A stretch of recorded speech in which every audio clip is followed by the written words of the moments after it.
Tu smartphone es una poderosa herramienta que te permite mantenerte entretenido, informado y en contacto con tus seres queridos. Pero ¿sabías que al ser un usuario también estás expuesto a posibles estafas por extorsión?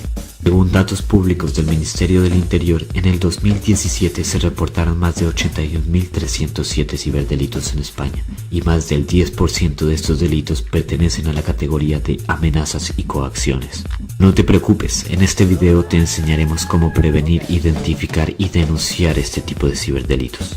Lo primero que tienes que tener en cuenta tiene que ver con la información pública que hay sobre ti y cómo personas con malas intenciones pueden acceder a esta información.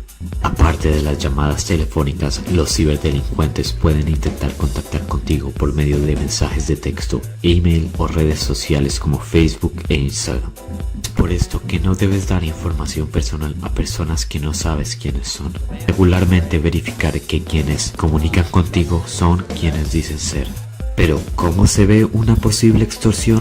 ¿Has recibido un mensaje por cualquiera de estos medios demandando dinero o información personal a cambio de no hacer algo que te perjudique? Están intentando extorsionarte. Lo más importante es no pagar ninguna cantidad, ni contestar.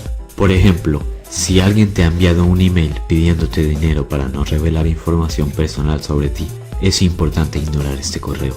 Márcalo como spam y bórralo de tu bandeja de entrada. Por último, si crees que has sido víctima de algún ciberdelito, puedes contactar a las fuerzas y cuerpos de seguridad del Estado y realizar tu denuncia.